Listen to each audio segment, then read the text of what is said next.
Hello students, welcome to Tagore Bal Niketan Public School. Today we are talking about a new chapter that is our neighbors in space. तो students हम जो है क्या बात करने वाले हैं कि हमारे नेबर्स कौन जो हमारे पड़ोस में है, लेकिन हम पड़ोस में रहने वाले इंसान की बात नहीं कर रहे हैं। यहाँ हम बात कर रहे हैं स्पेस की।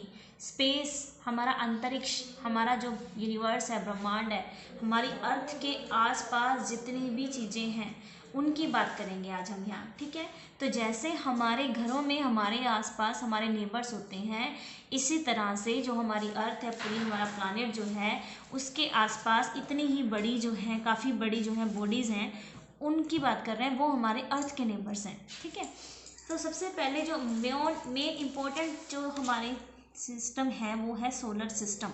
सोलर सिस्टम की बात कर रहे हैं, दैट मीन्स सन के बारे में। सबसे ज़्यादा जो है हमें इसी के बारे में पता होना चाहिए, क्योंकि हमारा जो है डे नाइट सन पे ही डिपेंड करता है। ठीक है, तो जो हमारी अर्थ है उसके अलावा कितने प्लानेट हैं? टोटल जो है 8 प्लानेट्स हैं यहाँ। हमारी अर्थ के अलावा 7 प्लानेट्स ऐसे हैं जो टुगेदर विद देयर मून्स, अपने अपने मून्स के साथ जो है वो क्या कर रहे हैं, और सन के चारों ओर जो है राउंड राउंड जो है रिवॉल्व कर रहे हैं।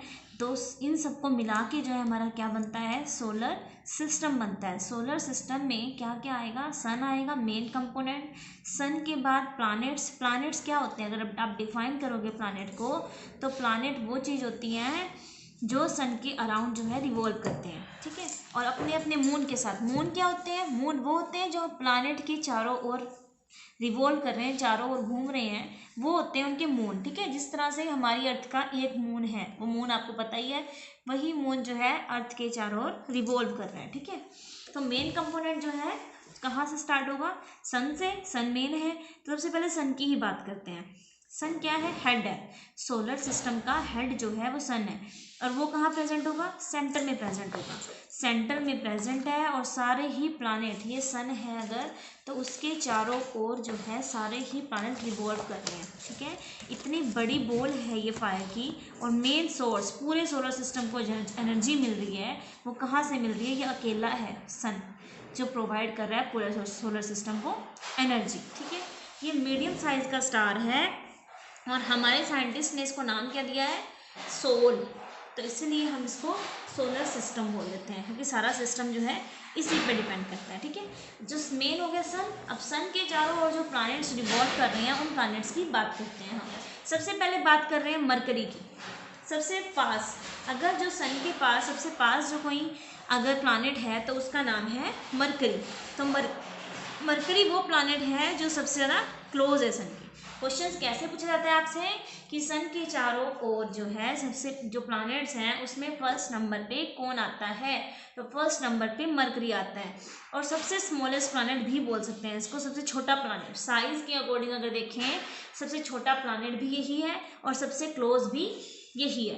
तो कह सकते हैं कि सन के पास है बिल्कुल, तो यहाँ बहुत ज़्यादा गर्मी रहती होगी थ्रू आउट द ईयर। ठीक है, अगर आपको बताऊं कि ईयर क्या होता है, पूरा एक साल मतलब होता है कि जितने टाइम में उस प्लैनेट ने पूरे के पूरे चक्कर लगाने में, सन के चारों ओर पूरा एक चक्कर लगाने में कितना टाइम लिया, वो हमारा ईयर बन जाता है। अगर आपको पता हो कि हमारी अर्थ में एक ईयर में कितने डेज होते हैं? 365 और 366 यही डेज होते हैं। तो दैट मीन्स हमारी अर्थ जो है सन के चारों ओर चक्कर लगाने में, एक चक्कर पूरा करने में इतने दिन लगा देती है। तब जो है हम कहते हैं कि नेक्स्ट ईयर आ गया। ठीक है, अब बात करते हैं हम वीनस की। तो हमारे जो दिन रात बने हैं, हमारे साल बने हैं, हमारे मंथ बने हैं, वो सब सन के अकॉर्डिंग ही बने होते हैं। ठीक है, सन बहुत ज़्यादा मैटर करता है इस चीज़ में। उसके बाद वीनस की बात करते हैं। नेक्स्ट सेकंड प्लैनेट जो है वो है वीनस। सेकंड प्लैनेट है सन के बाद ये ब्राइटेस्ट प्लैनेट है। अगर पूछा जाए क्लोजेस्ट प्लैनेट तो मरकरी, और अगर आपसे पूछा जाता है कि ब्राइटेस्ट सबसे ज़्यादा चमकदार प्लैनेट कौन सा है, तो वो वीनस है। इसलिए इसे इवनिंग स्टार भी बोलते हैं। अगर सबसे ज़्यादा हॉट पूछेंगे तो कौन है? मरकरी, और मरकरी के बाद हॉट कौन है? वीनस। जितने ज़्यादा सन के पास होगा उतनी ही ज़्यादा गर्मी होगी उस प्लैनेट में, ये भी बहुत ज़्यादा गर्म होता है। क्वेश्चन आएगा इवनिंग स्टार कौन से प्लैनेट को बोलते हैं, तो वीनस को बोलते हैं।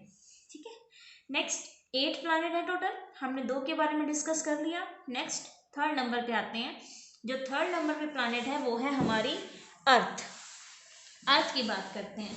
थर्ड प्लानिट है फ्रॉम द सन, सन से थर्ड नंबर पे आता है। ये अकेला ऐसा प्लानिट है जहाँ पे लाइफ पॉसिबल है। यहाँ हर एक कंडीशन अवेलेबल है जिसकी वजह से यहाँ जो है लाइफ पॉसिबल है। कोई और प्लानिट पे आपको इंसान नहीं दिखेंगे, किसी और प्लानिट पे आपको एनिमल्स, एक इंसेक्ट या माइक्रोबैक्टीरिया वगैरह कुछ भी नहीं मिलेगा। सिर्फ एक अर्थ ही ऐसी जगह है जहाँ हर किसी को लाइफ मिल पाती है, ठीक है। इसलिए और हम इसे क्या बोलते हैं, ब्लू प्लैनेट। आपको पता है इसे ब्लू प्लैनेट क्यों बोलते हैं? क्योंकि ये अगर हम इसे स्पेस में से देखते हैं ना कभी, तो इसकी जितनी भी पिक्चर्स आएंगी वो सारी ब्लू कलर की आएंगी। आप यहाँ डायग्राम में देख सकते हैं ब्लू कलर का ही नज़र आ रहा है। क्यों आ रहा है ब्लू कलर का नज़र? क्योंकि इसमें मोस्टली कितना 97% यहाँ क्या है, पानी, 97% वाटर, ठीक है। हमारी अर्थ का बहुत ज़्यादा परसेंटेज 70% जो है, अगर 97 कहें तो समुद्र में पूरे पानी की 97% जो है वो हमें सी ओशियंस में मिलता है, पानी का परसेंटेज। और अगर हम अर्थ के अकॉर्डिंग देखें तो 70% अर्थ का जो पार्ट है वो पानी से ही ढका पड़ा है, सारी जगह पानी ही। सिर्फ 30% ऐसी जगह है जहाँ पे 30% ऐसी जगह है जहाँ ज़मीन है, जहाँ लैंड है। तो इसीलिए हमें ये बाहर से सिर्फ ब्लू कलर का नजर आता है। इसीलिए यहाँ पे वाटर एग्जिस्ट करता है इन लिक्विड फॉर्म में। किसी और प्लैनेट पे इस तरह से वाटर एग्जिस्ट नहीं करता है। अर्थ के बारे में ऐसे तो बहुत कुछ है कहने के लिए, ठीक है। तो हम जैसे जैसे हायर क्लासेस में जाएंगे तो आपको और भी बहुत कुछ सुनने को मिलेगा, यहाँ की और यहाँ सारी वेजिटेशंस, यहाँ पे कैसे होती है लाइफ पॉसिबल, क्यों नहीं होती है, वो सब। उसके बाद मार्स, नेक्स्ट हम आते हैं प्लैनेट पे मार्स। मार्स मीन्स मंगल ग्रह की बात हो रही है यहाँ। जो मरकरी है वो होता है बुध ग्रह है, मतलब बुध प्लैनेट है। उसके बाद जो वीनस है, वीनस का नाम है शुक्र। अर्थ होता है पृथ्वी, मार्स मंगल ग्रह है। तो मार्स क्या है, उसको क्या बोला जाता है, रेड प्लैनेट बोला जाता है, रेड कलर का नजर आता है। ये 4th नंबर पे है हमारे सोलर सिस्टम में, अर्थ के बाद आता है। ओके, ठीक है। तो मतलब अर्थ जो है किन 2 प्लैनेट के बीच में एग्जिस्ट करती है, एक वीनस और एक मार्स के बीच में हमारी अर्थ आती है, ठीक है। उसके बाद अगर कुछ कहा जाए मार्स के बारे में क्या स्पेशल है, तो यहाँ पे एक ऐसा माउंटेन है जिसकी सबसे ज़्यादा हाइट कह सकते हैं। हमारी अर्थ पे हाईएस्ट माउंटेन माउंट एवरेस्ट है, सुना होगा आपने। लेकिन अगर हम पूरे सोलर सिस्टम के अकॉर्डिंग देखें तो सबसे ज़्यादा ऊंचा अगर माउंटेन किसी के पास है तो वो है मार्स के पास। उसका नाम है ओलंपस मोन्स। सही है, याद रखना। ये जीके के लिए जनरल नॉलेज के क्वेश्चंस हैं जो आपको हमेशा याद होने चाहिए। नेक्स्ट हम आते हैं जुपिटर पे। जुपिटर कौन सा है? जुपिटर 5th प्लैनेट आ गया, 5th planet from the sun, largest planet है। और ये सोलर सिस्टम में सबसे छोटा प्लैनेट कौन सा था बेटा? मरकरी। और ऐसे ही अगर सबसे बड़ा पूछा जाए आपसे तो वो है जुपिटर। इसको बोलते हैं बृहस्पति, बृहस्पति बोला जाता है इसे, ठीक है। नेक्स्ट है सैटर्न। सैटर्न जो है वो है 6th planet from the sun. Saturn means Shani. और आपकी इसकी खासियत देखना जरा सैटर्न की, ये देखो बाकी किसी भी प्लैनेट के चारों ओर हमें अब तक रिंग दिखाई नहीं दी थी, प्लैनेट बीच में और साइडों में हमें रिंग सी दिखाई दे रही है। कितना सुंदर प्लैनेट कह सकते हैं इसको, सबसे ज़्यादा ब्यूटीफुल प्लैनेट जो देखने में लग सकता है। सेकेंड लार्जेस्ट प्लैनेट है जुपिटर, सबसे लार्जेस्ट प्लैनेट है। तो सेकेंड नंबर पे जो है वो सैटर्न आता है। It has a system of rings. इसमें ऐसा सिस्टम है कि इसके चारों ओर ये रिंग से छल्ले दिखाई देते हैं हमें, ठीक है। नेक्स्ट है 7th प्लैनेट यूरेनस। यूरेनस के देखना, ये यहाँ पे क्या होता है, अब देखना हम जितना ज़्यादा सन से दूर जाते जा रहे हैं उतना ज़्यादा वहाँ क्या प्रेजेंट होती रहेगी, वहाँ ठंडा होता रहेगा, ठंडा मौसम प्रेजेंट होता रहेगा। वो प्लैनेट ठंडे होते हैं। सबसे गर्म कौन था? मरकरी, फिर वीनस। अर्थ जो था, अर्थ बीच में आ गया तो ना तो गर्मी सर्दी दोनों इक्वल टाइप का हो जाएगा, ठीक है। तो लाइफ पॉसिबल होगी, ये भी कंडीशन है।